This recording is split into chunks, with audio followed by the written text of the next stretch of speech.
Marcos 2:13. Nós vamos continuar de onde paramos na semana passada.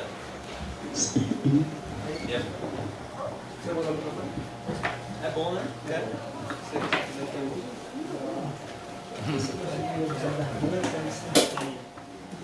Obrigado. Amém. Glória a Deus. Amém. É bom que não forçam muito a voz, que vocês não vão aguentar pregar muito hoje, vocês estão com livramento. Que eu já gritei demais. Já é um milagre só ter voz. Queria pedir aos irmãos que abrissem Marcos 2:13. Todos abriram? Nós vamos continuar de onde terminamos na semana passada. Semana passada nós falamos sobre o paralítico de Cafarnaum que Jesus curou. Nessa semana nós vamos falar sobre outro paralítico. Mas a paralisia deste homem não é uma paralisia física, é uma paralisia espiritual. Amém. Esse homem aqui, ele está preso por uma paralisia que paralisa quase toda a raça humana, exceto aqueles que foram verdadeiramente regenerados pelo Senhor Jesus Cristo. É a paralisia que o apóstolo Paulo disse que é a raiz de todos os males, o amor ao dinheiro. É a raiz de todos os males. E por isso que o título do nosso estudo hoje, as crianças, Jamerson, Estelinha e Henrique, estão com um dever de casa, fazer um desenho que é a fotografia do nosso estudo de hoje. Eu queria que vocês usassem a imaginação de vocês e pensassem um homem, uma pessoa diante da porta estreita, e essa pessoa está diante da porta estreita, ela está num lugar escuro, numa caverna escura, ela está numa sala escura, tem a porta estreita, tem uma porta estreita, e essa porta estreita está cheia de luz. E essa pessoa que está na escuridão, ela está em direção à porta estreita. Ela está em direção a entrar nessa porta que é cheia de luz. Mas quando ela corre para entrar pela porta, ela descobre que nos seus pés existem correntes grossas, existem bolas de metal que o prendem. Então é como aquele pitbull que está preso numa coleira. Ele quer correr, mas ele não pode. Então, a imagem que eu queria que vocês imaginassem na mente de vocês é de uma pessoa num lugar escuro. Na frente dela tem uma porta. Essa porta está aberta, está cheia de luz. Mas quando ele quer entrar nessa porta, dá o primeiro passo para entrar nessa porta, meu irmão Reginho, ele descobre que existem correntes nos seus pés que o prendem. Ele está preso. Ele não consegue sair do lugar. Ele olha a porta. Meu Deus, que porta maravilhosa. Essa porta ela é cheia de luz. Meu Deus, eu estou em trevas. Meu Deus, eu preciso entrar por essa porta. Mas ao passo que quando ele vai correr para entrar pela porta, a corrente grossa que está no pé está prendendo ele. É uma pessoa que está presa. E o título do nosso estudo de hoje é Dinheiro, a prisão que se encontra do lado de fora da porta estreita. Dinheiro, a prisão que se encontra do lado de fora da porta estreita. Por isso que eu pedi para as crianças fazer esse desenho e para que todos nós imaginássemos essa imagem. No mundo espiritual, a pessoa ela foi exposta ao Evangelho, que é a porta estreita. Ela quer entrar, mas existe algo que o puxa para trás quando ela quer entrar na porta. É o amor ao dinheiro. É a raiz de todos os males. E essa é a paralisia de Levi. Por isso que aqui em Marcos 2:13, amados irmãos, Levi não está aqui por acaso. Levi não está logo após o paralítico de Cafarnaum por acaso. Há uma mensagem por trás dessa sequência lógica. E a mensagem é: como este homem estava paralisado numa maca, Levi estava paralisado no seu trabalho. Estava paralisado pelo amor ao dinheiro, que é a raiz de todos os males. Levi, ele estava paralisado. Verso 13. Vamos ler. Marcos 2,13. Eu queria que os irmãos estivessem com as Bíblias abertas e olhando para a Bíblia, para conferir se o que eu estou falando é bíblico. E tornou a sair para o mar. Jesus Cristo, ele pregava no mar, nessa região litorânea, porque na época de Jesus não existia o que eu estou usando aqui hoje, amados irmãos, microfone. Então ele usava do vento. Seu Leão até deu essa ideia ontem, quando a caixa de som não pegou, quando a gente foi fazer o evangelismo, que Jesus Cristo, ele pregava na praia porque o vento levava a sua voz. Então é uma espécie de caixa de som natural, microfone natural que Jesus usava, meu irmão Caio. Então, e tornou a sair para o mar, e toda a multidão ia ter com ele. Perceba, Jesus pregava para multidões, mas ele não tinha microfone. E ele, olha o que ele fazia, os ensinava. A palavra do Senhor diz, irmãos, em Atos 2,42, que a igreja de Atos, ela perseverava na doutrina dos apóstolos. A palavra doutrina significa ensino. Ensino dos apóstolos. A gente vem para a igreja para aprender de Jesus, que é manso e humilde de coração. A fé vem pelo ouvir, e o ouvir da palavra de Deus. Então, quando nós nos achegamos a Deus, nós aprendemos com Deus. Igreja, irmãos, é lugar de ensino. Igreja é lugar de aprender para praticar. Como Jesus Cristo disse a Marta e Maria, quando ele estava pregando numa casa, Marta estava ocupada com os serviços da casa, e Maria estava quieta, assentada aos pés de Jesus, ouvindo as suas mensagens. Então Jesus disse para Marta: Marta, Marta, você está ansiosa e preocupada com muitas coisas, mas uma só é necessária, Marta. Maria, que está aqui, aprendendo de mim, que sou manso e humilde de coração, escolheu a boa parte, e a boa parte não lhe será tirada. O que é que não nos será tirado, mesmo se o coronavírus nos matar? A nossa comunhão com Jesus Cristo. O que é que Jesus Cristo vai dizer para aqueles que morrerem no Senhor? Eu te conheço, vinde benditos do meu Pai. Eu te conheço, eu te conheço. E ele os ensinava. Essa é a boa parte, irmãos. Aprender de Deus. E conhecereis a verdade, e a verdade vos libertará. O semeador semeia a palavra. De tal maneira que Deus não tem compromisso com a palavra do homem, mas ele tem compromisso com a sua palavra. Ele deu uma visão a Jeremias. Jeremias viu uma vara de amendoeira. Está lá no capítulo 1 de Jeremias. E Deus diz a Jeremias: Jeremias, viste esta vara de amendoeira? Como eu cuido dela, eu velo pela minha palavra para que ela se cumpra. Então aqui, ele os ensinava. E a primeira característica que nós precisamos para aprender é a humildade. A primeira característica que nós precisamos para sermos ensinados é reconhecer que não sabemos. O primeiro passo para ser curado de uma doença é o diagnóstico da doença. Jesus Cristo disse: os sãos não precisam de médico, e sim os doentes. Eu não vim chamar justos, mas pecadores ao arrependimento. Então, quando você tem consciência de que você não sabe, você está a um passo do aprendizado. Mas quando você pensa que sabe tudo, você está vazio para o aprendizado, porque você pensa que sabe. E quando a pessoa vem te ensinar, você fica como os fariseus eram com Jesus. Por que come o vosso mestre com publicanos e pecadores? Ó a soberba, Lucas 15, este recebe pecadores e come com eles.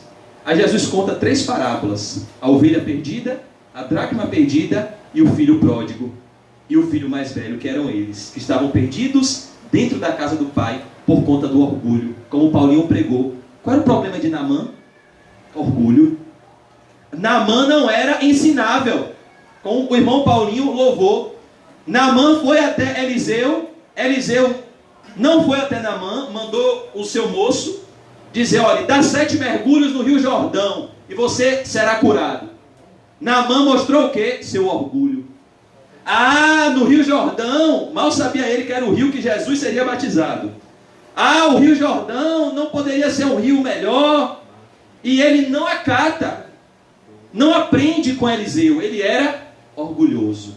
Deus existe aos soberbos, mas dá graça aos humildes. Então, uma menininha dá um conselho para Naamã. Ô Naamã, por que você não obedece Eliseu? O profeta não falou para você dar 7 mergulhos? Deu 7 mergulhos, Naamã. E Naamã obedeceu e Deus o curou. Então, Jesus os ensinava. Mas a grande questão é, o nosso coração é ensinável? O homem vê a aparência, Deus vê o coração. E muitas vezes, irmãos, os corações mais endurecidos saem de dentro da casa de Deus. Como Herodes, que ouvia o maior homem nascido de mulher e só endurecia o seu coração. Mas Jesus os ensinava. Será que temos aprendido com Jesus? Ou estamos honrando ao Senhor com os lábios, mas com o coração distante de Deus? Deus vê o coração, irmãos. Deus não vê como o homem vê. O homem vê a aparência. Deus vê o nosso coração. Então aqui no verso 14, Marcos 2,14, eu queria convidar os irmãos de novo a olharem para as suas Bíblias. Não olhem para mim, olhem para as suas Bíblias agora. E passando, perceba, Jesus estava passando. Entre na máquina do tempo, volte 2000 anos, lá em Cafarnaum. Vá para Israel, mesmo que você não tenha dinheiro, vá na sua mente, como eu. A gente não tem dinheiro para ir para Israel, mas a gente vai na imaginação e no YouTube. Então, vá lá para Israel e veja um rabino de 30 anos caminhando e passando. Esse rabino passou, Jesus de Nazaré, e passando viu Levi.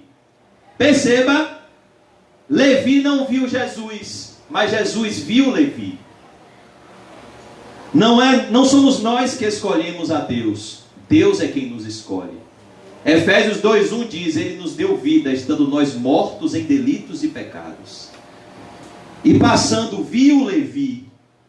Um determinado pastor disse: olhe, eu não encontrei Jesus.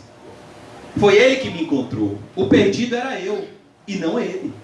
É Jesus quem busca a ovelha perdida. É Jesus quem vai atrás do pecador. É Jesus quem envia o Espírito Santo para convencer do pecado, da justiça e do juízo.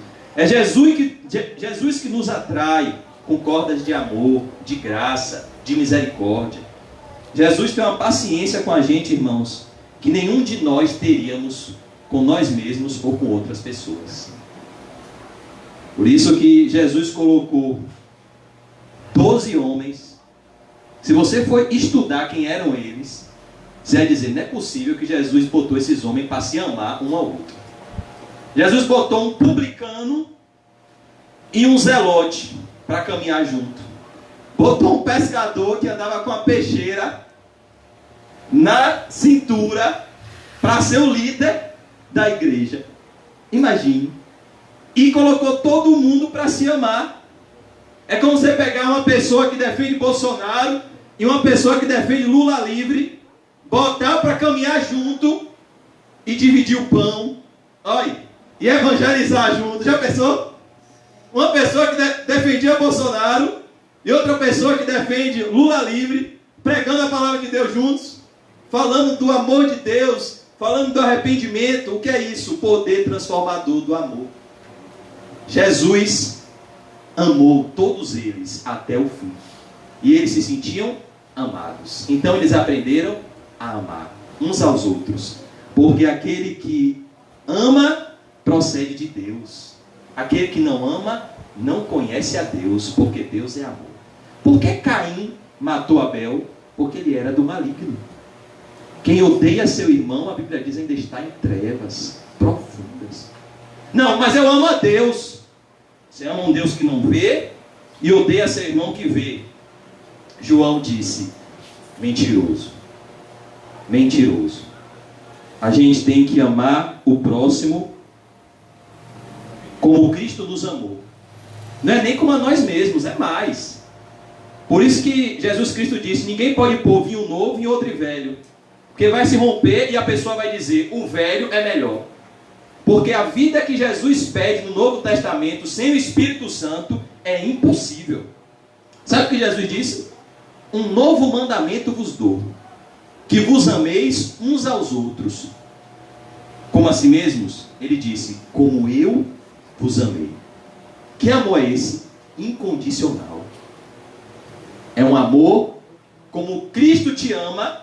Esse mesmo amor você deve passar para o semelhante. Então aqui nós vemos: e passando viu Levi. Jesus viu Levi. O nome Levi significa aquele que tem uma aliança com Deus. E o nome Mateus significa presente de Deus. Porque a aliança com Deus é um presente de Deus.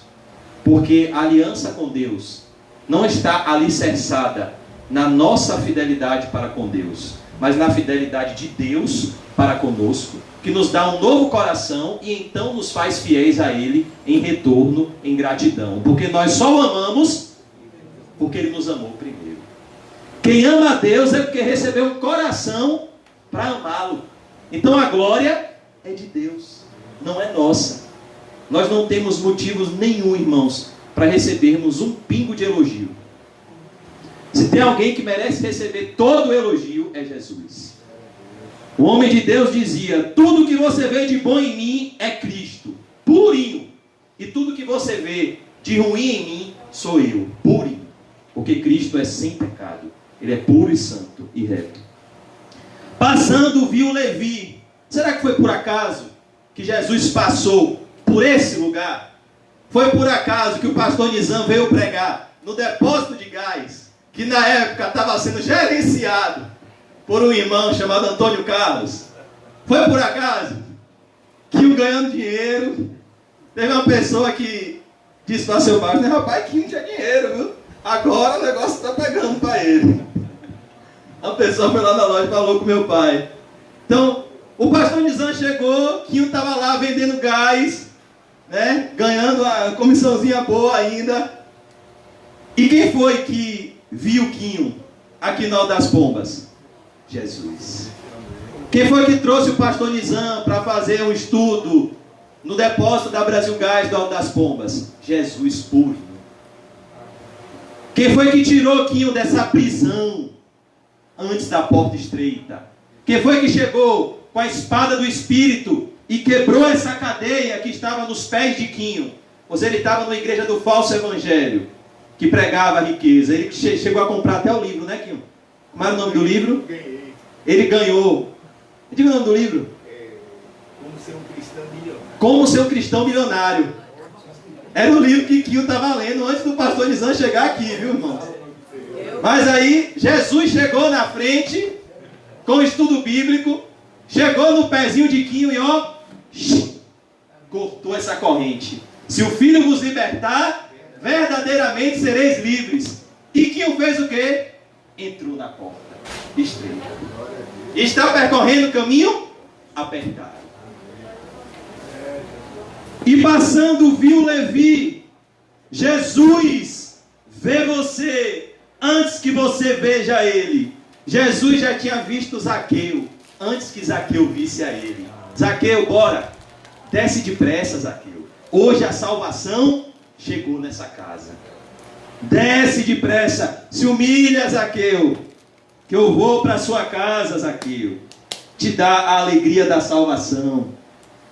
Passando viu Levi. Ele te viu, irmão. Ele viu Paulinho fazendo uma obra atribulada lá na roça da Sabina. E chamou para ser o cantor, olha. Ser o cantor da igreja. Ele te viu, irmãos. Mas ele não te viu só nesse momento. Ele te viu antes da fundação do mundo. Ele te elegeu antes da fundação do mundo. Antes que o sol existisse. Antes que Deus dissesse, haja luz. Ele já tinha posto o seu coração em um povo que ele iria redimir através da morte do Cordeiro, que foi imolado também desde a fundação do mundo. Deus é soberano e o homem é responsável pelas suas atitudes. Jamais nos esqueçamos disso. E passando, viu Levi. Ele viu você, irmãos. Viu Levi, filho de Alfeu, sentado na alfândega. Levi estava fazendo o quê? Ganhando dinheiro, meu irmão. Levi sabia se relacionar com nota de 100, de 50, garopa, onça. Levi era cobrador de impostos. E na época de Jesus, como hoje, você já conheceu algum auditor fiscal pobre? Meu pai é formado em ciências contábeis e ele tem alguns amigos de faculdade que se tornaram auditores fiscais. Nenhum deles ficou pobre. A maioria deles ficaram milionários. Porque na época, imagine isso hoje, imagine na época de Jesus. O que é que eles faziam, irmãos? Os cobradores de impostos. Roma dizia, olha, chegue lá no depósito de Quinho e cobre 2 denários. Isso era Roma que fazia. Mas não havia uma fiscalização. Aí o cobrador de imposto chegava diante de Quinho e dizia, Quinho, é 5 denários que você vai ter que me pagar de imposto. 5 denários, Quinho. Aí Quinho pagava. Ele já recebia um salário de Roma, pegava os 2, dava para Roma e ainda ficava com 3. Perceba como eles eram ricos. Por isso a Bíblia diz, Zaqueu que era riquíssimo. Porque Zaqueu era chefe dos cobradores de impostos. Então ele está aqui, sentado na alfândega, contando dinheiro, preso por essa maldição chamada amor ao dinheiro, a raiz de todos os males. Sentado na alfândega, e disse-lhe, perceba, o poder da palavra de Deus. E no princípio criou Deus os céus e a terra. E disse Deus, haja luz, e houve luz. Deus vai fazer haver luz no coração de Mateus. Segue-me. Perceba, irmãos, a diferença do chamado geral para o chamado eficaz. Jesus não fala aos ouvidos de Levi, ele fala ao coração. Porque quando Deus nos atrai de forma sobrenatural, é irresistível. Agostinho dizia, meu irmão Rodolfo, o Senhor é duro te seguir, mas é impossível te deixar. É impossível lutar contra Deus. No cabo de guerra, a gente vai perder. Não tem como. Saulo tentou lutar um pouquinho. Jesus disse, ô Saulo, duro é para ti recalcitrares contra os aguilhões. Não tente resistir à vontade de Deus. Se submeta, Saulo. Sujeitai-vos a Deus. Resistir ao diabo e ele fugirá de vós. Jesus fez o quê? Deixou Saulo cego. Caiu por terra. Enviou Ananias. Ananias orou e ele enxergou o que ele precisava ver. Que Jesus era o Cristo, o Filho de Deus. Segue-me. E levantando-se, o seguiu. Perceba, irmãos, o amor de Jesus por Mateus. Ele se tornou um discípulo de forma sobrenatural. A ordem do discipulado não mudou para Mateus porque ele tinha dinheiro, não. Se alguém quiser vir após mim, negue-se a si mesmo, tome a sua cruz e me siga. Essa ordem vale para o rico e vale para o pobre, para o doutor e para o analfabeto. Você quer seguir a Jesus? Negue-se a si mesmo, tome a sua cruz e siga a Jesus. Porque todo aquele que tentar salvar a sua vida, irá perdê-la. Mas aquele que perder a sua vida por amor de Jesus Cristo, porque sem amor é tudo inútil, e por amor do Evangelho, da mensagem que salva, que Jesus Cristo morreu pelos nossos pecados, essa mensagem, esse homem ensanguentado que sofreu por amor ao seu povo, é o coração do chamado de Deus, Cristo crucificado, mostrando todo o amor do Pai na cruz do Filho, mostrando toda a graça de Deus no perdão concedido pelo Filho. Então, Levi não tentou salvar a sua própria vida, ele perdeu a sua vida por amor de Cristo e do Santo Evangelho. Levi se tornou o quê? Um pregador, de cobrador de impostos a pregador, a apóstolo, a discípulo. E ele foi um mártir. Olha que coisa. Já dizia Jim Elliot, às vezes é preciso dar até o que não tem para se ganhar o que não se pode perder. O que é que você não tem? Sua vida. O que é que você não pode perder? Sua alma. Sabe de que futuro Jesus livrou Levi? De que adianta o homem ganhar o mundo inteiro se ele perseverasse como cobrador de impostos e perder a sua alma? De que adiantaria se Quinho tivesse hoje 4 depósitos de gás? Ele já teve oportunidades para isso, não foi, Quinho? Quinho já abriu alguns depósitos de gás que passaram a perna nele. Mas até isso foi o amor de Deus por ele. Ele podia ser hoje um empresário bem-sucedido. Ele podia ter 3, 4 depósitos de gás aí, como pessoas que começaram com ele, que ele ajudou, que passou a perna nele, estão hoje bem de vida. Com 2 depósitos de gás já, né? Um rapaz que eu sei quem é. Mas por que isso aconteceu? Porque Jesus Cristo ama Quinho. Eu estou usando ele como exemplo porque ele é crente. E ele escolheu Quinho para a salvação. E ele ensinou a Quinho que não existe ser um cristão milionário. Que nós já somos abençoados com toda a sorte de bênçãos espirituais nas regiões celestiais em Cristo Jesus. Essa é a riqueza. Essa é a vitória que vence o mundo. É a nossa fé. Quem Deus ama, Ele corrige. E Ele não corrige de forma teórica. Quando meu pai, humano, começava a morder a língua e puxava o cinto, ele não me corrigia de forma teórica. Ele dava as fiveladas. Então, Deus corrige, irmãos. Se tem alguma coisa no seu coração que está na frente de Deus, em breve Ele vai tirar, porque Ele te ama. Ele corrige de forma prática. Ele fere e Ele cura. Ele tira para depois nos dar. Ele nos mata para nos ressuscitar. Deus, Ele fere. Agostinho dizia: Senhor, feriste-me. O Senhor me feriu com a tua palavra e eu te amei. Porque a ferida de Deus cura, o beijo do pecado mata. É um post até que o pastor Nizam fez, né? De um puritano.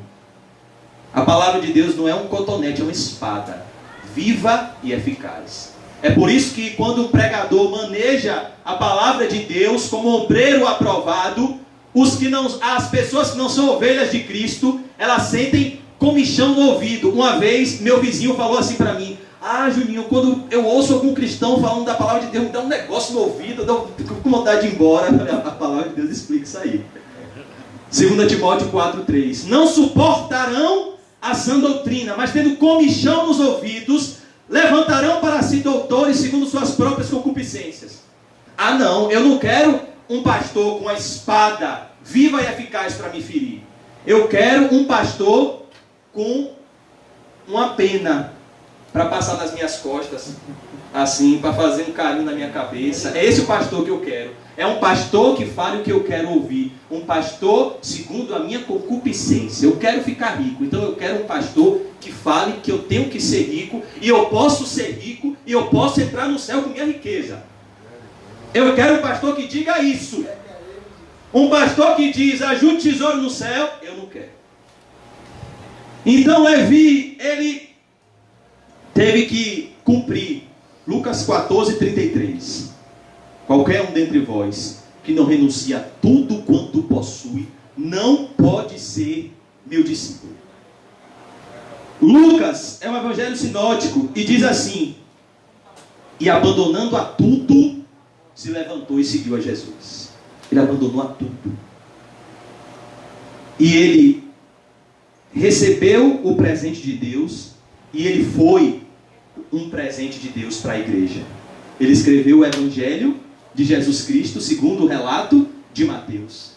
O primeiro livro do Novo Testamento foi escrito por este homem, que abandonou a tudo, quando Jesus disse: segue-me, siga-me.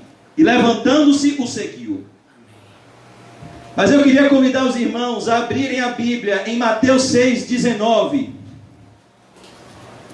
Mateus 6:19. Sermão do Monte, Sermão da Montanha, que Mateus escreveu. Olha como Deus é bom.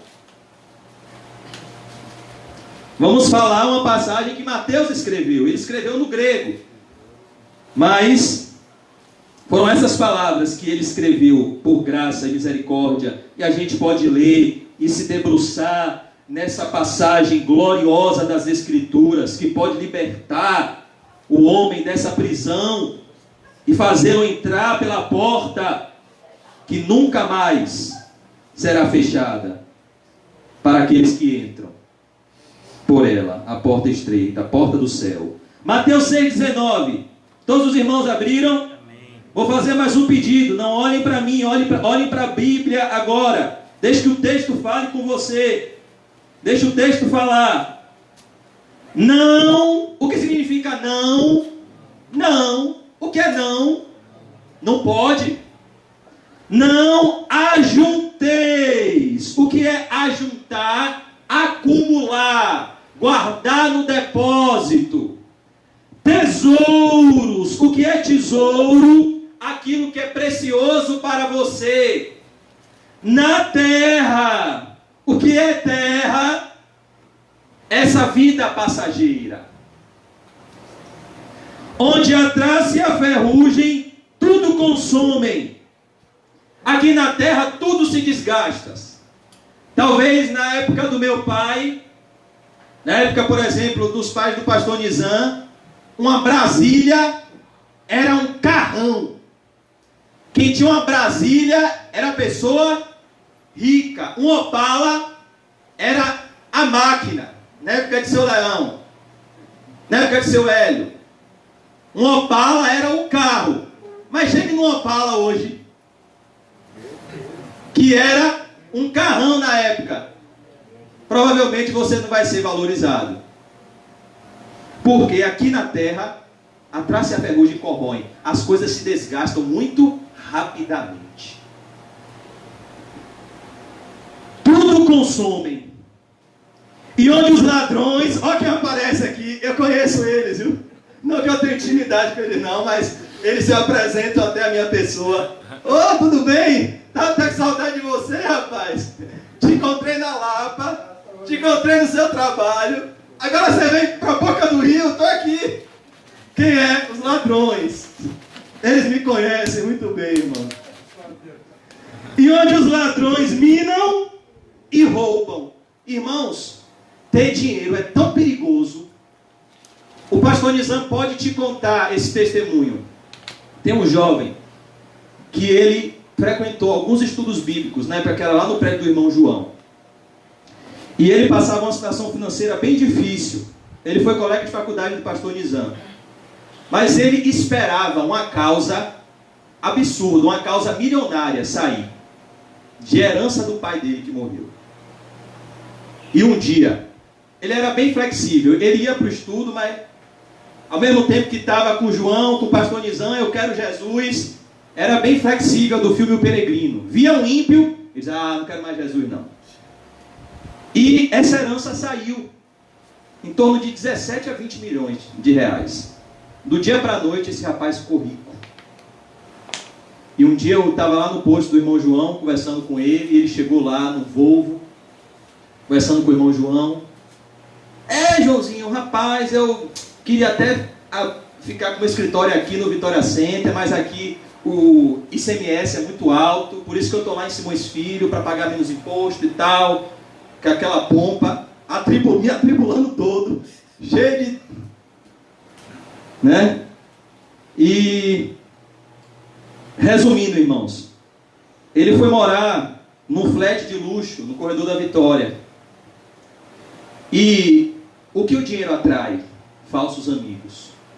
E atraiu na vida dele. Um rapaz que se disse amigo dele, marcou para olhar um carrão de luxo com ele, mas ele não sabia que já estava sendo preparado o laço da morte dele. Esse rapaz se fez de amigo dele, que ele abriu seu coração, esse rapaz sequestrou ele, pediu um resgate à mãe dele. Esses dias no carnaval eu estava no posto do irmão João, eu tive a oportunidade de evangelizar a mãe dele. Pude ver a dor daquela mãe, quando ela olhou para mim, eu acho que ela se lembrou dele. E eu falei, olha, eu sou da igreja de Joãozinho, tome aqui esse folheto bíblico. E esse sequestrador pediu o resgate, uma quantia alta, ela não deu. E esse rapaz, foi colega de faculdade do pastor Nizam, não foi? Na Católica, foi assassinado. Por conta desse dinheiro que ele julgava ser a grande bênção na vida dele. Foi a causa da morte dele. Por que eu estou falando isso? Porque eu estou dando um exemplo prático. De uma pessoa que chegou aí a um estudo bíblico. De uma pessoa que eu cheguei a olhar no olho. Que provavelmente agora pode estar no inferno. Por conta desse pedaço de papel diabólico chamado dinheiro. Para quem não sabe usar para a glória de Deus, claro. Os ladrões minam e roubam. Verso 20. Mas ajuntai. A ideia aqui é ajuntai. Faça depósitos neste lugar. Ajuntai tesouros no céu. O que é que o apóstolo Paulo diz em 2 Timóteo 1,12? Eu sei em quem eu tenho crido, e ele é fiel para guardar o meu depósito até aquele grande dia. Por isso que Paulo pode dizer, recordem as palavras de Jesus, mas bem-aventurada coisa é dar do que receber. Que maravilha! Ajuntai tesouros no céu. Em primeiro lugar, irmãos, você precisa acreditar que existe o céu. Você só faz depósito num lugar quando você acredita neste lugar. Você só pode ajuntar tesouros no céu se o seu coração for mandado para o céu. Se você nascer da água e do Espírito. Se você nascer de novo para ver o reino de Deus. Então você manda seus recursos para lá. Porque lá o ladrão não pode roubar. A traça e a ferrugem não podem consumir. Tiraram tudo de Paulo, mas não tiraram dele a comunhão com Deus. O depósito dele estava no céu. E ele está desfrutando dessa herança até hoje. Ao contrário desse jovem que desfrutou alguns meses de uma riqueza transitória, o apóstolo Paulo está desfrutando dessa riqueza até hoje. E nunca mais vai deixar de desfrutar dessa riqueza. Porque a nossa leve e momentânea tribulação produz para nós um eterno peso de glória acima de toda comparação. Eu conheço um homem, disse Paulo, que se no corpo ou fora do corpo eu não sei, foi arrebatado até o terceiro céu, ao paraíso. E esse homem viu coisas inefáveis, que não é lícito ao homem falar. Qualquer comparação que for feita na terra é muito pobre comparado com as glórias que Deus tem preparado para os seus filhos no céu. As glórias da Nova Jerusalém que João usa em Apocalipse 21 são apenas figuras de linguagem. São exemplos que o Espírito Santo usa João para dar, para te mostrar que o céu é muito melhor do que a terra. E que se você é cristão, você nunca vai estar em casa até chegar no céu. Ajuntai tesouros no céu. Mateus 6,20. Olhe para o texto. Ajuntai tesouros no céu, onde nem a traça nem a ferrugem consomem, e onde lá os ladrões não minam nem roubam. Eu vou roubar sua casa. Eu já tenho uma casa preparada no céu. Eu vou roubar sua roupa. Eu já tenho a veste do sangue do Cordeiro, que me justifica de todo o pecado. Eu vou levar a sua família. Quem é a minha mãe? Quem são os meus irmãos? São aqueles que ouvem e obedecem a voz do Pai que está nos céus. Eu vou levar os seus bens. Eu não tenho nada, porque dele, por ele e para ele são todas as coisas. A glória seja dada a ele eternamente. Amém. Você quer levar? O meu Deus permitiu que você levasse, porque você só chegou até mim porque Deus autorizou, como autorizou Satanás tocar na vida de Jó. Então, se você tirou de mim, Deus deu e Deus tirou. Bendito seja o nome do Senhor. Amém. Ah, então, mas eu vou fazer o seguinte: eu vou tirar a sua vida. Eu já morri e ressuscitei com Cristo. Eu tenho a vida eterna. Para mim, o viver é Cristo e o morrer é lucro. Você percebeu, irmãos, que maravilha ser um cristão verdadeiro?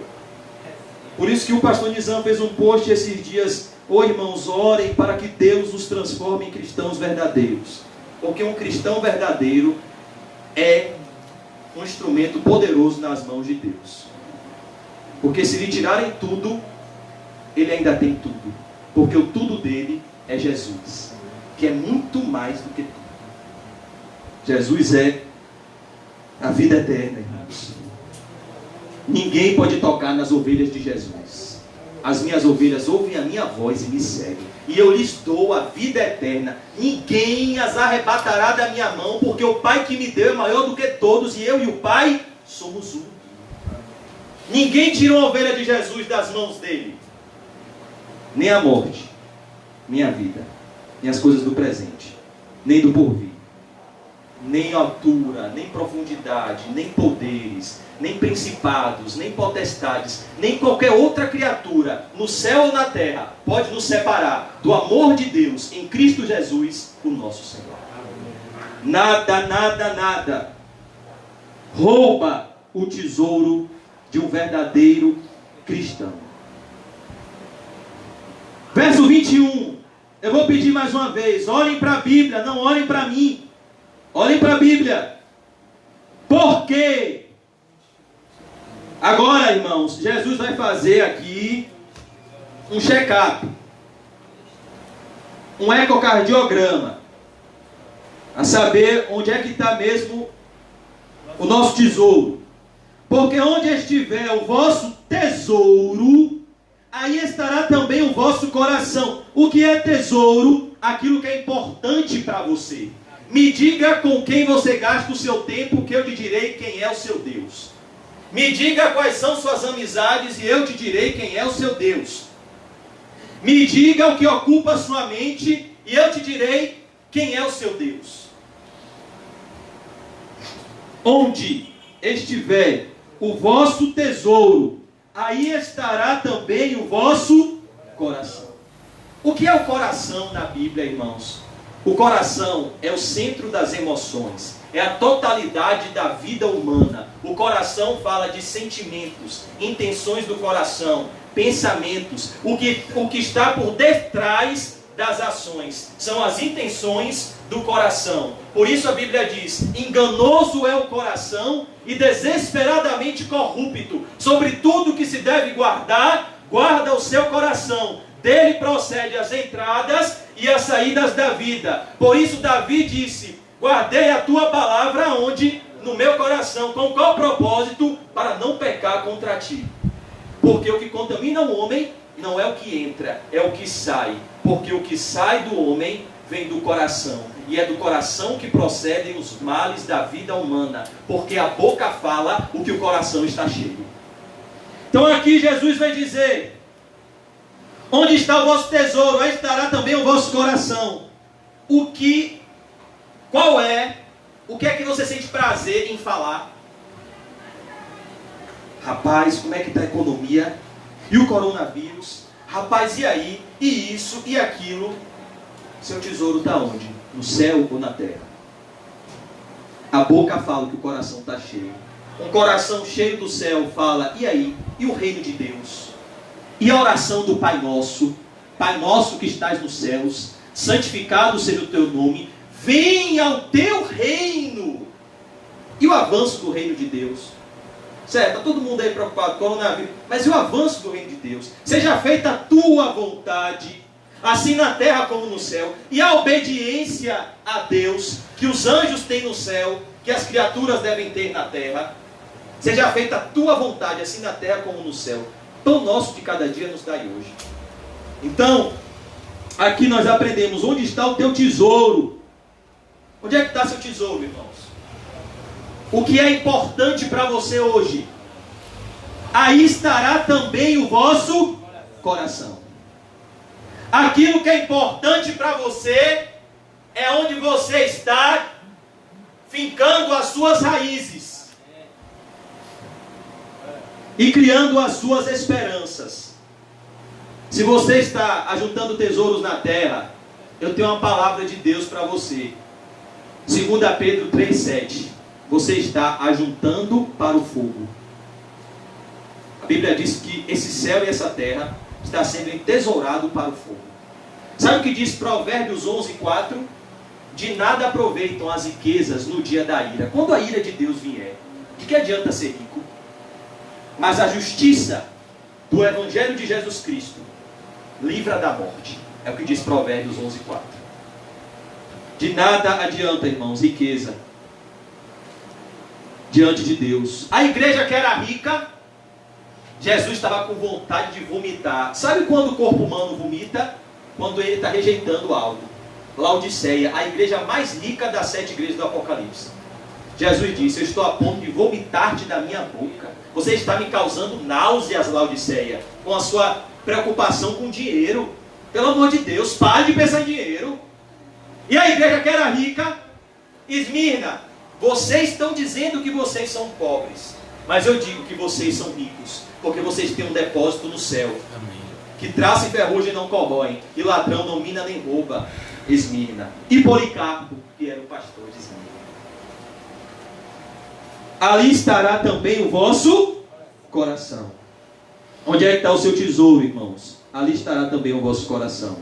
Mas no verso 22, Jesus vai dizer mais. Ele vai dizer que o coração segue o tesouro. Mas o que evidencia onde está o coração é o olhar, é o olho. O olho. Olha o que ele vai dizer. Mateus 6,22, leia comigo. A candeia do corpo, olhe para a Bíblia, não olhe para mim, são os olhos. De sorte que se os teus olhos forem bons, todo o teu corpo terá luz. Sabe o que ele está dizendo? Sabe o que o seu coração segue? Sabe onde está o tesouro do seu coração? Onde está fixo o seu olhar? Onde estão fixos os seus objetivos? Se, pois, já ressuscitaste juntamente com Cristo, pensai nas coisas que são do alto. Elevo os meus olhos para os montes e me pergunto, de onde virá o meu socorro? O meu socorro vem do Senhor, que fez o céu e a terra. Qual foi a estratégia de Satanás no Éden, na queda do homem? Ele tirou o olhar de Eva da bondade de Deus. Ah, não é assim que Deus disse, não podereis comer de todas as árvores do jardim? Mentira! Deus só disse que não podia comer do fruto de uma árvore, a árvore do conhecimento do bem e do mal, porque no dia que você comer, Eva, você vai morrer. Mas Satanás tira o olho de Eva do Criador e das bênçãos do Criador e coloca o olho de Eva no fruto proibido. Por isso que Jesus vai dizer aqui, ó, a candeia do corpo, a iluminação do corpo são os olhos. Quem é que já ouviu falar da conversão de Spurgeon?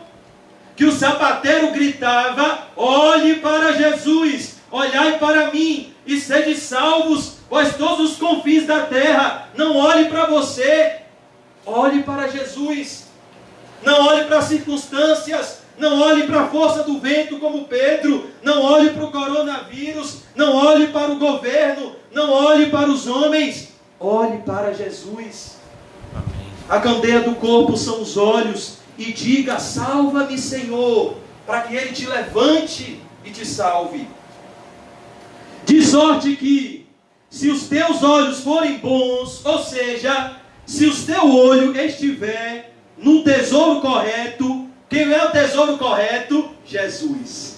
Mateus 13:44, Jesus vai contar uma parábola, que o reino dos céus é como um homem que achou um tesouro oculto no campo. O campo é o mundo, o homem é o pecador, o tesouro é o Evangelho, é Jesus Cristo, o Rei da Glória. E a Bíblia diz que ele, andando no campo, descobriu esse tesouro oculto. Porque o verdadeiro Evangelho é oculto dos sábios e dos instruídos e revelado aos pequeninos, aos eleitos de Deus. E o que ele faz? Ele vende tudo que tem. Compra aquele tesouro oculto num campo. É o Evangelho.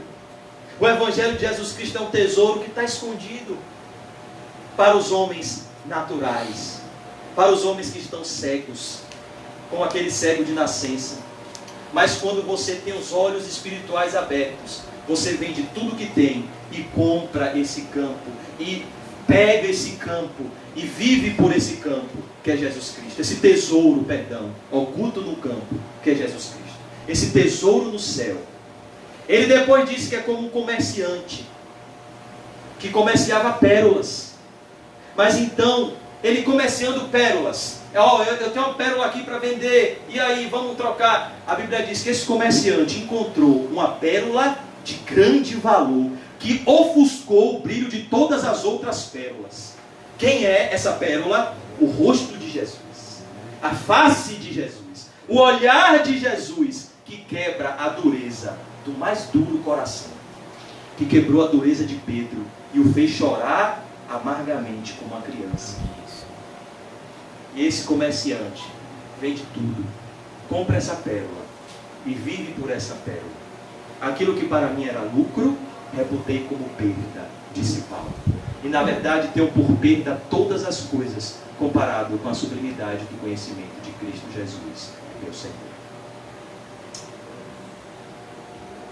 Todo o seu corpo será luz. Olha que maravilha, irmãos. Quem está olhando para Jesus tem luz na vida toda. Vós sois a luz do mundo. Todo o seu corpo terá luz. Olha que maravilha, irmãos. Toda a sua vida será luminosa. Aquele que me segue não andará em trevas. Ele terá a luz da vida. Todo o teu corpo terá luz. O que é que diz Mateus 5,8? Bem-aventurados, felizes, ditosos, supremamente alegres são os limpos de coração. Por quê? Porque eles verão a face de Deus. Todo o teu corpo terá luz. Ó irmãos, o olhar de Jesus traz luz para as trevas do nosso coração. Eu me lembro que quando eu era criança, bem pequenininho, é sobrenatural só eu me lembrar disso, que eu devia ter uns 2 anos. Eu me lembro que eu estudava no Clubinho das Letras, uma escolinha que fica ali em Ondina. E eu fui para um desfile de 7 de setembro, de soldadinho. E eu acho que eu estava me lembrando porque Paulo disse: olhe Timóteo, 2 Timóteo 2, você é um soldado de Jesus Cristo. E nenhum soldado que se alista nessa guerra se embaraça com as coisas dessa vida, a fim de agradar aquele que o arregimentou. 2 Timóteo 2,4. Fortifica-te na graça que há em Cristo Jesus, Timóteo. E eu me lembro que eu Quando começou, a gente ensaiou, eu com o chapeuzinho, tudo. Quando começou a marcha, eu comecei a olhar para os lados. Foi lá, eu acho que foi na Avenida 7, né? Eu comecei a olhar para os lados e estava a mãe de todo mundo. E o pai. Pai, meu filho, marcha. E aí, meu irmão, eu olhei para um lado, olhei para o outro e não vi minha mãe. Eu passei o maior vexame e acabei com o desfile da minha turma. Porque eu parei de marchar e comecei a chorar. Minha mãe! Ah! E minha mãe não pôde ir porque ela estava doente. E quem foi a irmã mais nova dela, minha tia. E eu me lembro que quando eu estava desesperado, pois não tinha... Eu pensei, na verdade, que eu estava sozinho. O pânico que veio no meu coração foi esse. Que eu estava sozinho, que não tinha nenhum responsável por mim, que só as outras crianças tinham responsáveis. Aí eu me lembro que, quando eu estava me acabando de chorar, minha tia apareceu com a câmera fotográfica e disse: eu estou aqui, Ju! Eu estou aqui, Ju! E ali eu encontrei paz. Assim é também, irmãos, na nossa caminhada espiritual. Às vezes você pense que isso é até uma coisa que não deve ser dada importância. Mas se você está caminhando na guerra espiritual, que traz paz ao seu coração, é Jesus dizendo: eu estou aqui, Nizam, eu estou aqui, Calmon, eu estou aqui, Caio, eu estou aqui, Marcinha, eu estou aqui, Rita, eu estou aqui, seu Leão, eu estou aqui, Edeval, eu estou aqui, Quinho, eu estou aqui, meus irmãos, estou aqui, Rodolfo, estou aqui, Paulinho, estou aqui, seu Hélio. É isso que traz paz, a presença de Jesus. E quando eu olhei para minha tia, eu fiquei em paz. E você só vai encontrar paz quando você olhar firmemente para Jesus, o autor e consumador da fé. Sem Jesus não há paz, porque Ele é o príncipe da paz. E sem Ele, é bom que você faça o que eu fiz e que eu faça o que eu fiz. Chore até que Ele apareça, porque bem-aventurados são os que choram, eles serão consolados. Porque o choro pode durar uma noite, mas a alegria vem ao amanhecer. As pessoas pensam: o irmão está chorando, que ruim. Para mim não, que bom. O irmão Quinho fez uma oração domingo e ele chorou, e eu senti a presença. Foi a oração feita em toda a história da igreja que eu mais senti a presença de Deus, da nossa igreja. Foi a oração que Quinho fez domingo. E ao mesmo tempo que eu fiquei com vontade de chorar também, me veio um gozo na alma sobrenatural. Por que isso? Porque quando a gente chora, a gente é feliz. Mas às vezes quando a gente está sorrindo, a gente está pecando. Porque a fonte do nosso sorriso não é a alegria do Senhor, que é a nossa força, mas é um sorriso com circunstâncias terrenas. Por isso que há tempo de sorrir, mas há tempo de chorar. Amém. Verso 23. Olha a prisão do dinheiro. Se porém os teus olhos forem maus, eita Jesus, o teu corpo será tenebroso. Que é isso, irmãos? Se você não estiver olhando para Jesus, se você estiver olhando para as coisas dessa terra, esperando de Cristo somente nesta vida, você é o mais miserável de todos os homens. João Calvino dizia: nunca estaremos aptos para servir a Deus, Ederval, se não olharmos para além dessa vida passageira. Que você acha que a gente evangelizou hoje?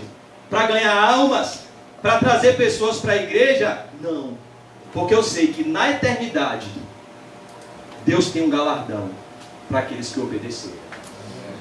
Porque eu sei que Deus nos constituiu como atalaia.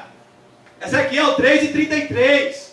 Se eu mandar, Ezequiel, você advertir o pecador, e você não pregar, e ele morrer no seu mau caminho, o pecador morrerá, Ezequiel, mas o sangue dele, Ezequiel, demandarei da tua mão. Ide por todo mundo, pregai o evangelho a toda criatura. Sabe o que é toda criatura? É toda criatura. Deus não vê como o homem vê a aparência, Deus vê o coração.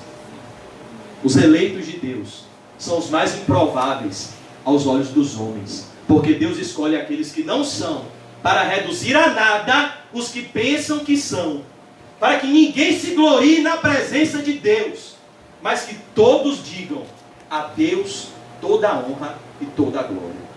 Não a nós, não a nós, Senhor, mas ao teu nome da glória. Se os teus olhos forem maus, o seu corpo será tenebroso. Se você estiver olhando, irmãos, para as circunstâncias, para as pessoas, para você mesmo, para os homens, você está amaldiçoado por Deus. Irmão José, quem foi que disse isso? Meu irmão, que eu amo e quero encontrar no céu. Jeremias 17:5. Maldito é o homem que confia no homem e faz da carne mortal seu braço forte e afasta o seu coração do Senhor. Maldito. Sabe o que é maldito? Anátema. Amaldiçoado por Deus. Você está confiando em palavras de homens? Anátema. Você está confiando em circunstâncias humanas? Anátema. Você está confiando em você mesmo, no seu coração enganoso? Anátema. É logo depois que Jeremias vai dizer que o coração é enganoso. Anátema. Quem é bendito? Abençoado por Deus. É o homem cuja confiança é o Senhor. Cujo tesouro é o Senhor. Cujo coração está no Senhor. E na força do seu poder. Teu corpo será tenebroso, se portanto, olha o que ele vai dizer: a luz que em ti há são trevas, quão grandes serão tais trevas? Que luz é essa, irmãos? É o conhecimento bíblico. Lâmpada para os meus pés é a tua palavra e luz para o meu caminho. A luz é a palavra, a luz é o conhecimento de Deus.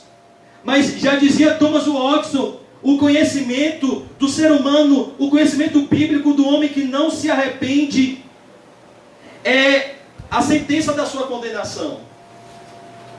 Jonathan Edwards dizia: o conhecimento do homem orgulhoso é o trono de Satanás na sua mente.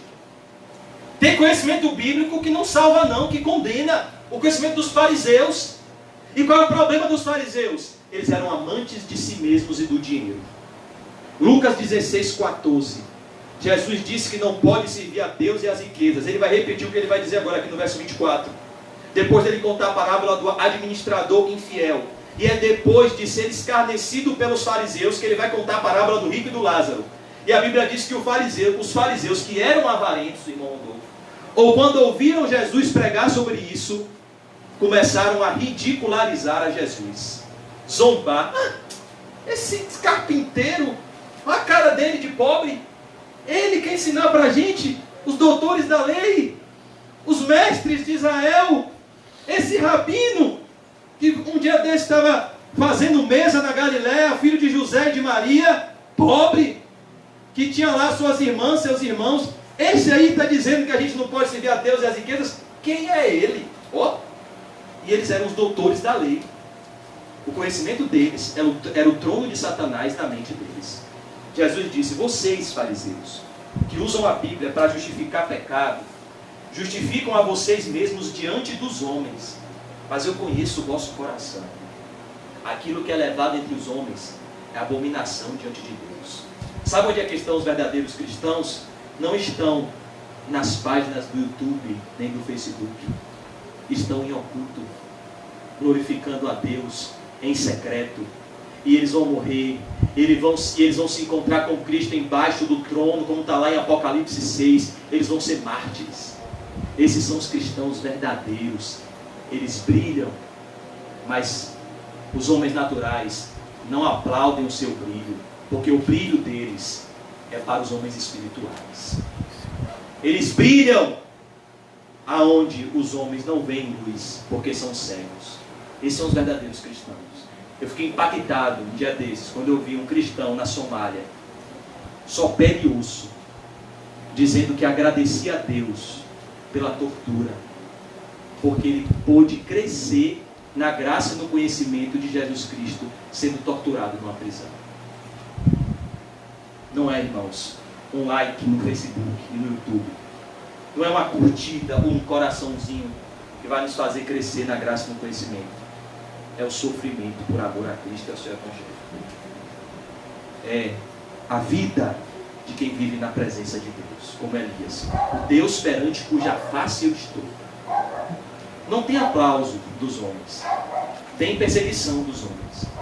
mas tem o rosto de Jesus de pé para recebê-lo, como foi com Estevão. E uma eternidade ao lado de Cristo nos céus, como ele disse ao ladrão da cruz: ainda hoje estarás comigo no paraíso. Mas se portanto a luz que há em ti são trevas, os fariseus, quão grandes serão tais trevas? O que é que ele está dizendo aqui, irmãos? É uma pessoa que conhece, que muitas vezes propaga a fé cristã, mas ainda está nessa condição do desenhozinho. Lembra, crianças, do início da pregação? Um homem ou uma pessoa que está num lugar escuro, olhando para a porta cheia de luz, ele quer entrar, mas tem uma prisão que não deixa. É o homem que tem luz, mas essa luz virou trevas. Vamos ler o verso 24? A explicação está aqui.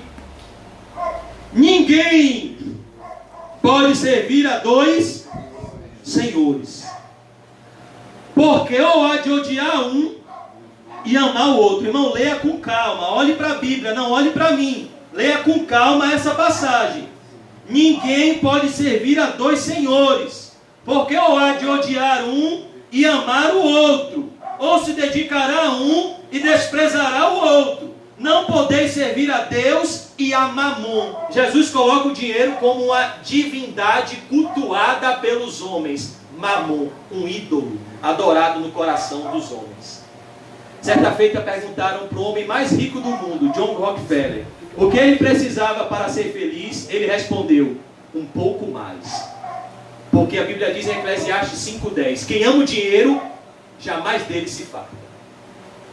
E os que querem ficar ricos, caem em tentação e em ciladas, em concupiscências loucas e nocivas, que submergem os homens na ruína e na perdição. Porque o amor ao dinheiro é a raiz de todos os males. E alguns, amando ao dinheiro, transpassaram a si mesmos com muitas dores e naufragaram na fé. Por quê? Porque amaram o dinheiro. Mas tu, ó homem de Deus, foge dessas coisas. Foi o que Jesus falou com Levi. Levi, pare de contar dinheiro e venha contemplar a minha glória. Não foi o que Moisés viu? Rogo-te que me mostre a tua glória, Senhor. Um homem que foi criado como filho da filha de Faraó, preferiu renunciar tudo, tomar sua cruz e seguir a Jesus para ser maltratado com os maltrapilhos do povo de Deus, porque ele tinha em vista a recompensa dos céus. Perguntaram para Martyn Lloyd-Jones, porque ele havia renunciado seu médico da rainha da Inglaterra para ser um pequeno pastor de uma pequena igreja no país de Gales. Como você renunciou a tudo? Ele respondeu: eu o quê? Eu não renunciei nada não, eu recebi tudo. Eu recebi tudo, eu sou salvo. Se eu fosse um médico famoso e vivesse para o dinheiro, eu não era salvo, mas eu sou salvo. Eu recebi tudo. E no leito de morte, faz toda a diferença a quem você serviu na terra, Deus ou Mamon. Sabe o que Deus disse? Sabe o que Martyn Lloyd-Jones disse? Quando estava com câncer, perto da morte: não orem pela minha cura.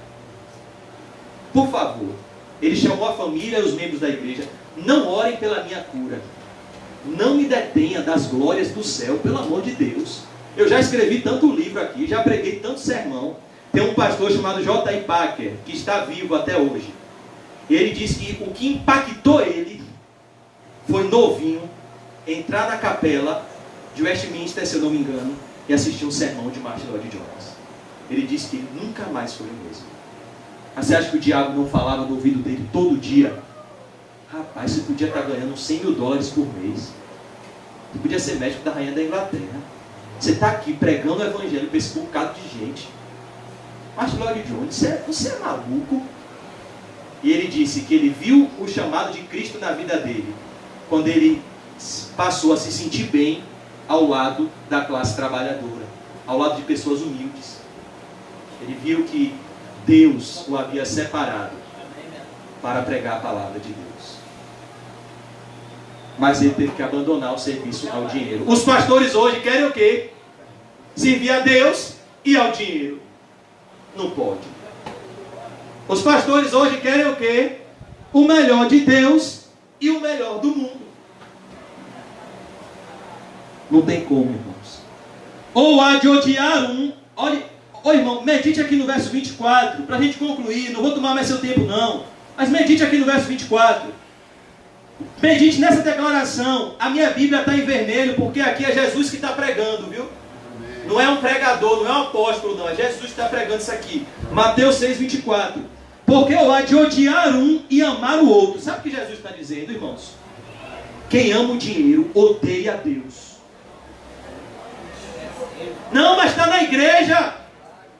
Não, mas está na igreja, vem para os cultos, ama o dinheiro.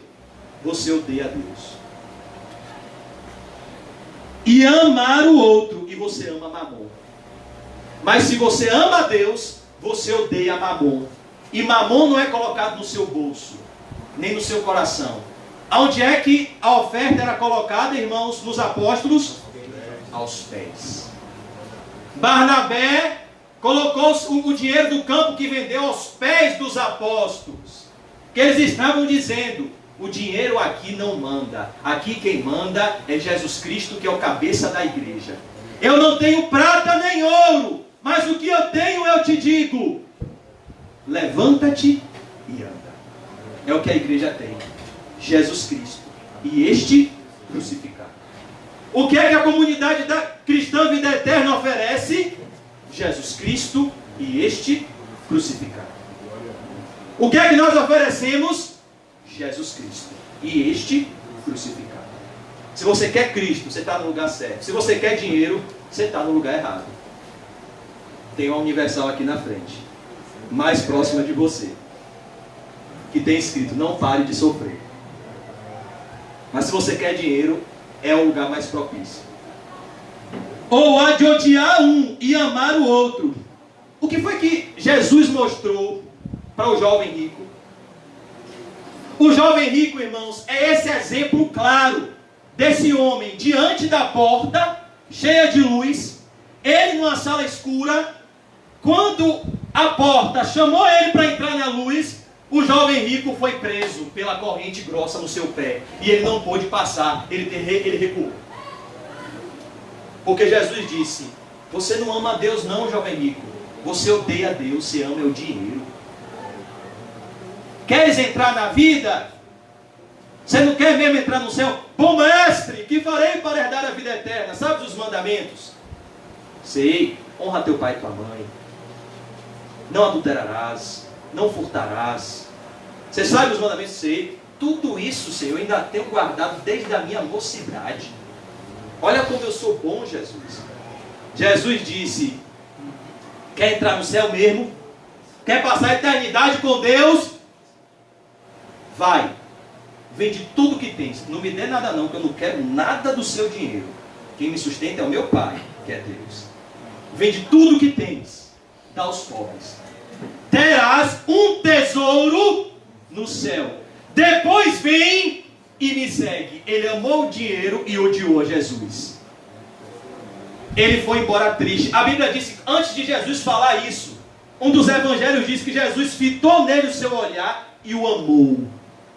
Ele estava diante da porta. A porta estava cheia de luz. Ele estava nas trevas, mas a corrente grossa nos seus pés não deixou ele ir. O amor ao dinheiro. E a Bíblia diz que ele foi embora triste, porque era dono de muitas propriedades. É o rico que ficou triste ao se encontrar com a verdadeira riqueza, que é Jesus. Jesus disse: filhos, olhou para os seus discípulos e disse: quão dificilmente um rico entrará no reino de Deus. É mais fácil um camelo, faça o cálculo aí, irmãos, um camelo, aquele animal cheio de água para depositar no deserto, para peregrinar no deserto. É mais fácil um camelo atravessar o buraco de uma agulha. Quem aqui já pegou uma agulha? Aquele buraquinho, ó. Um camelo passar pelo buraco de uma agulha, do que um rico, do que um homem que confia nas riquezas, entrar no reino de Deus. Senhor, então quem poderá então salvar-se? Aos homens é impossível, mas não para Deus, porque para Deus não há nada que seja impossível. Aí quem era sempre o porta-voz? Pedro. Pedro disse: rapaz, eu não vou ter dinheiro, então deixa eu ver o que é que eu vou ganhar. Senhor, e nós que tudo deixamos e te seguimos? Jesus responde: olhe, Pedro, não há quem tenha renunciado a pai, mãe, irmãos, irmãs, filhos, filhas, esposos, esposas, campos, por amor de mim e do Evangelho, que não receba 100 vezes mais. Ou seja, servir a Deus é privilégio ainda aqui na terra. Ainda aqui na terra, os servos de Deus são honrados, com perseguições, Jesus disse. E no mundo por vir, a vida eterna. Jesus disse: Pedro, a minha graça te basta. O meu poder se aperfeiçoa na sua fraqueza. Você está abandonando a tudo para seguir a Jesus? Ele tem uma nova família para você. Ele tem um novo trabalho para você. Ele tem uma nova herança para você. Qual era a herança da tribo de Levi? O céu. Ele tem um céu para você. Ele tem perseguições para você. Cheia de graça. Porque, irmãos, sofrer por amor a Cristo é graça. A gente merece sofrer pelos nossos pecados. De que se queixa, pois, o homem? Seus próprios pecados. Sofrer por amor a Cristo, sofrer por fazer o bem, é motivo de agradecer mesmo. É motivo de tomar uma surra e pulando. Porque a gente não merece sofrer por amor a Cristo. Por isso ele disse 100 vezes mais, com perseguições. A gente merece o quê? Sofrer, porque o que a gente plantou foi ruim. A gente não merece sofrer, porque a gente plantou coisa boa, porque Deus nos deu um coração para plantar coisa boa. Por isso Paulo diz em Filipenses 1:29, Deus nos concedeu graça, não somente de crer em Cristo, mas de padecer por amor a Cristo.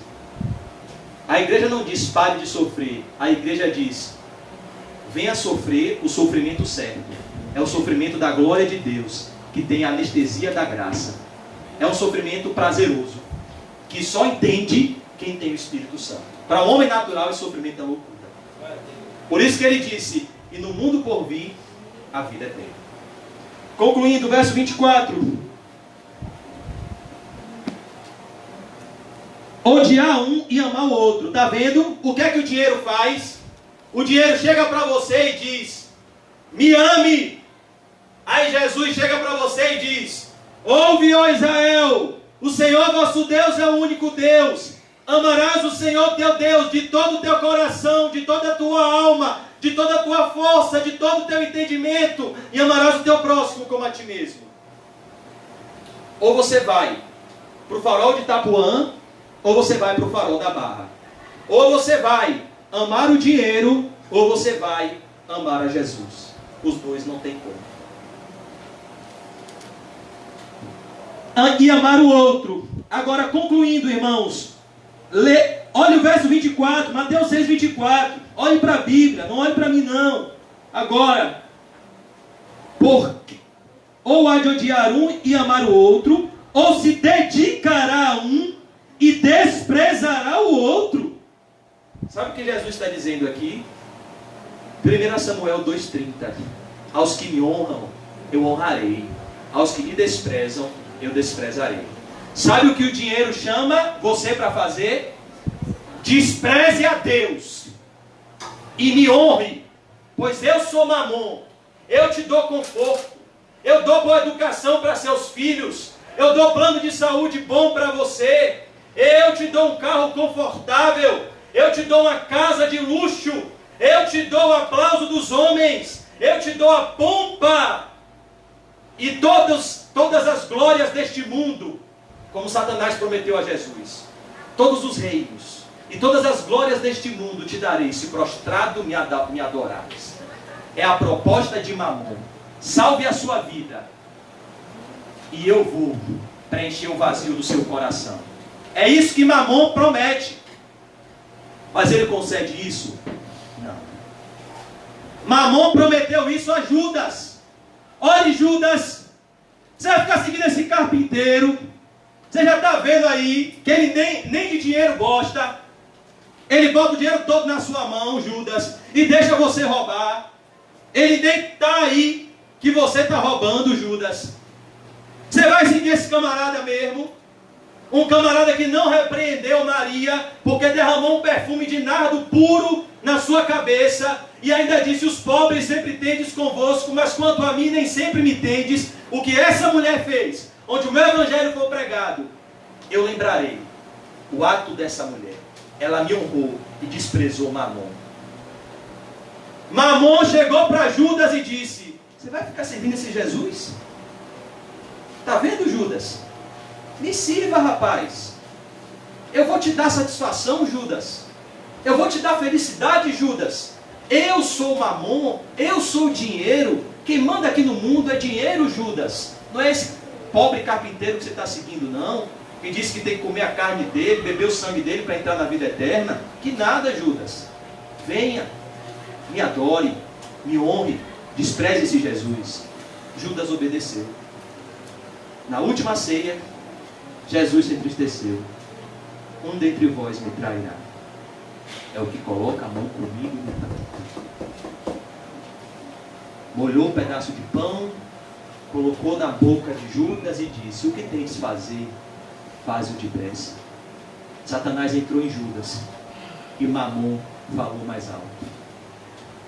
A Bíblia diz que ele já procurava a ocasião oportuna para o entregar. Ele foi até os fariseus. Ele foi na nata religiosa de Israel.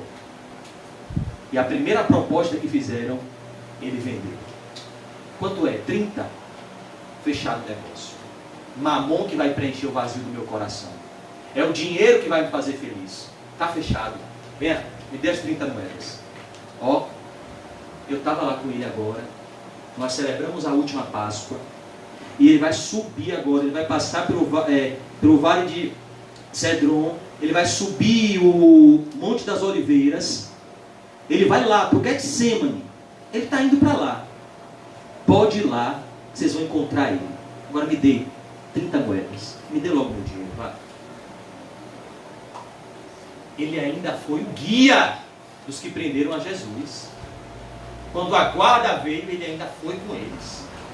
E ainda deu um beijo no rosto de Jesus. Rabi. Um beijo no rosto. Esse era o cumprimento. Jesus, Judas, amigo, companheiro, com um beijo, traz o Filho do Homem. O Filho do Homem vai ser entregue, Jesus Cristo disse. Mas ai daquele por quem o Filho do Homem é traído. Melhor lhe fora não haver nascido. Porque o amor ao dinheiro é a raiz de todos os males. Quando Jesus fala, a única história da Bíblia que mostra a realidade de quem está no inferno, qual é? O pastor Nizam tem nos ensinado que não é uma parábola, é uma história. Que história é essa? Rico? Pronto. Quando Jesus quer identificar um homem que está no inferno, ele identifica ele com o quê? Com riqueza. Qual é o nome no contexto hebraico? Significa identidade. Com que aquele homem que está no inferno é identificado? Com a riqueza. Rico e Lázaro.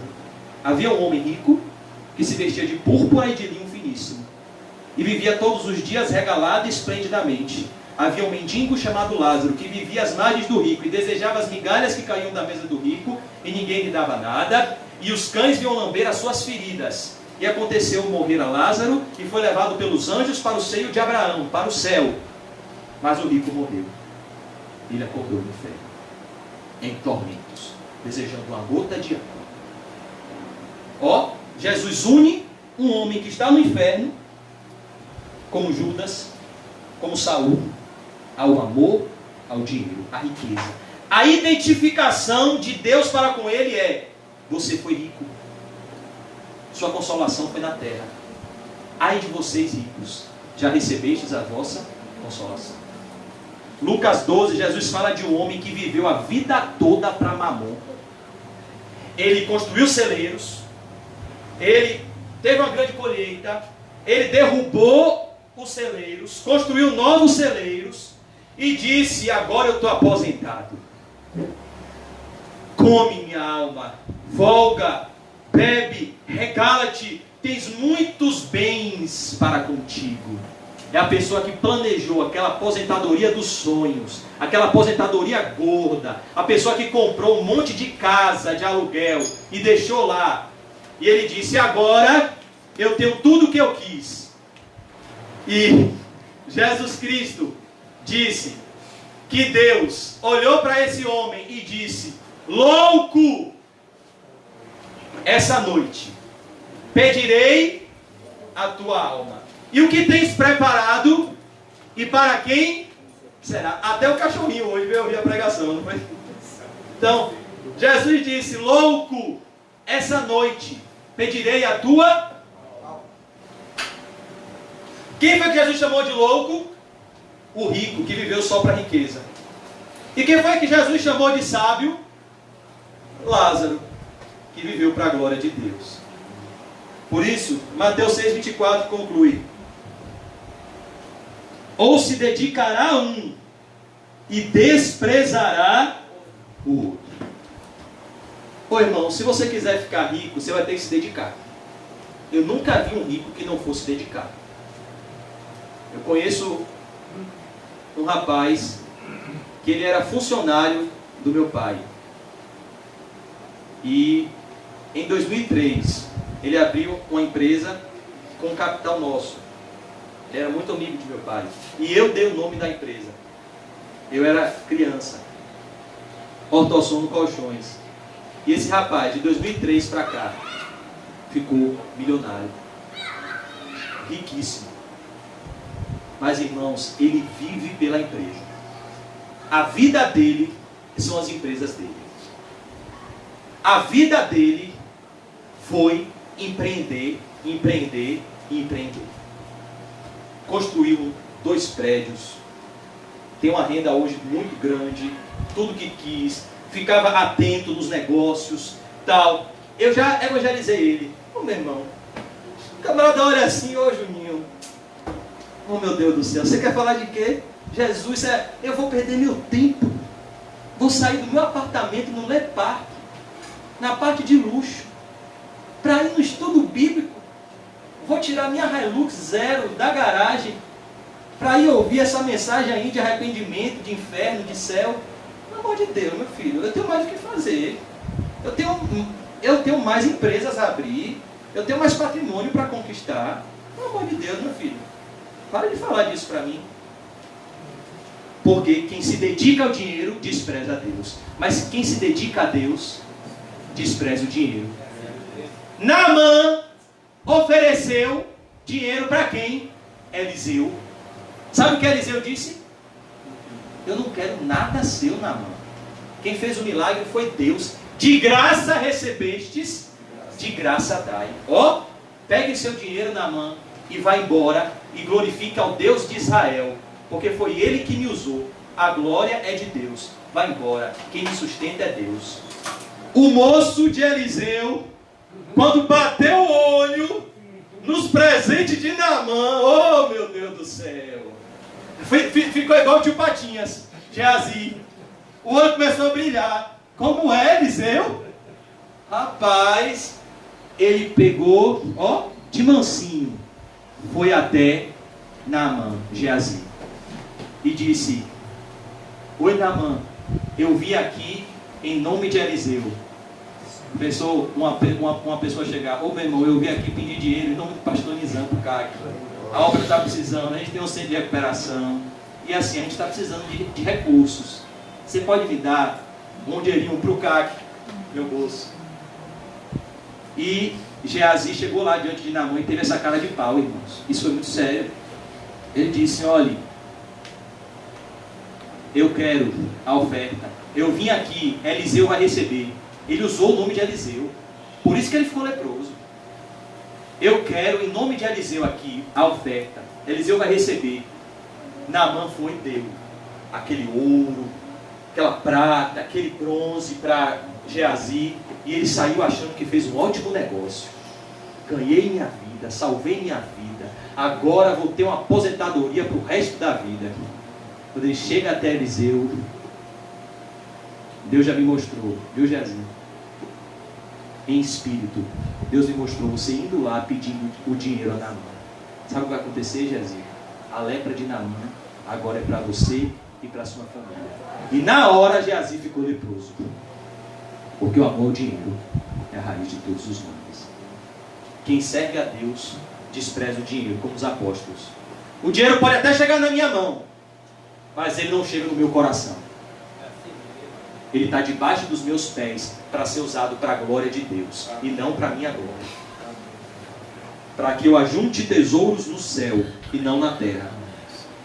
E desprezará o outro. Não podeis servir a Deus e a Mamon. A avareza que é idolatria.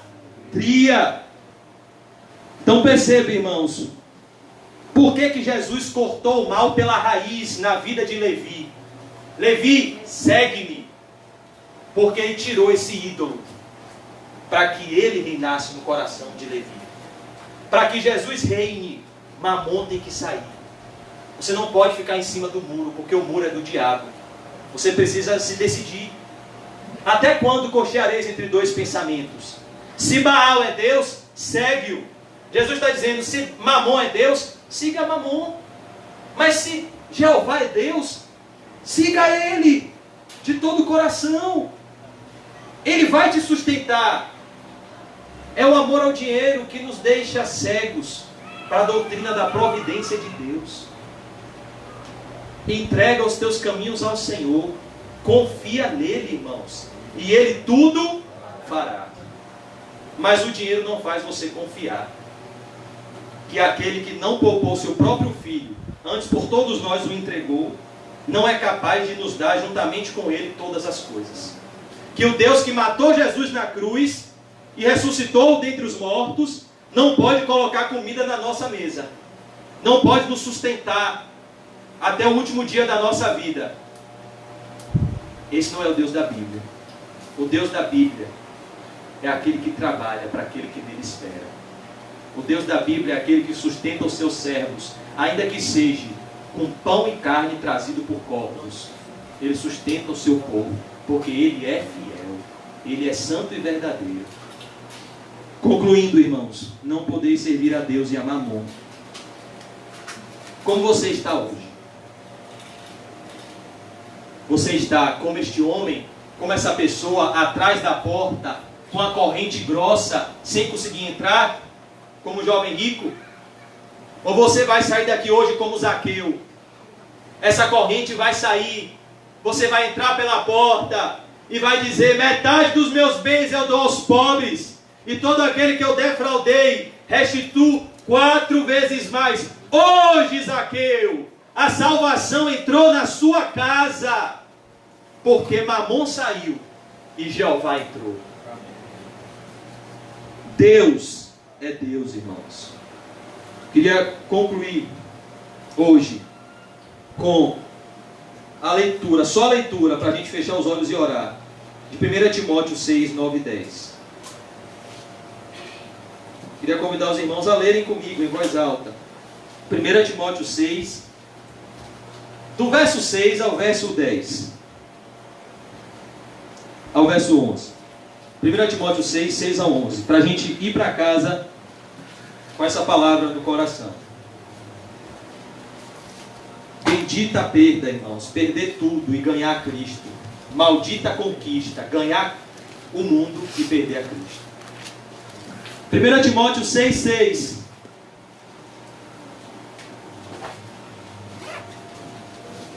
Olha o verso 6. Paulo está nos dando um ótimo negócio, viu, irmãos? Quem quer lucrar, 1 Timóteo 6, 6. Mas é grande ganho a piedade com contentamento. Verso 7. Porque nada trouxemos para este mundo, e manifesto é que nada podemos levar dele. Tendo, porém, sustento e com que nos cobrirmos, estejamos com isso contentes. Não é o que Paulo disse? Eu aprendi a viver contente em toda e qualquer situação. Em tudo dai graças. Essa é a vontade de Deus para convosco em Cristo Jesus. Todo servo de Deus é contente com o que Deus dá e com o que Deus tira. Verso 9.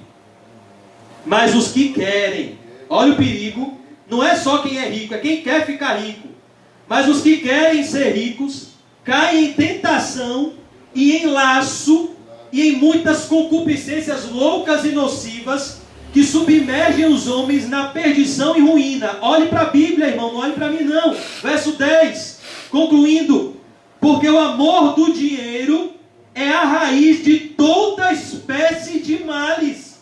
E nessa cobiça pelo dinheiro, alguns se desviaram da fé e se transpassaram a si mesmos com muitas dores. Tem gente que está sentindo dor, mas não é a dor de fazer a vontade de Deus. É a dor de brigar para ter dinheiro. É a dor do amor ao dinheiro que faz você sentir inveja dos outros. Não é o que diz lá Tiago?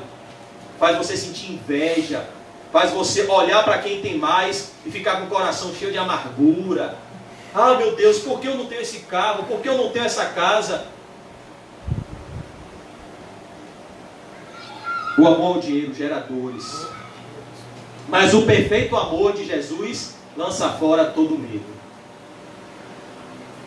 E se transpassar a si mesmo com muitas dores, irmãos. Judas conseguiu o que ele queria.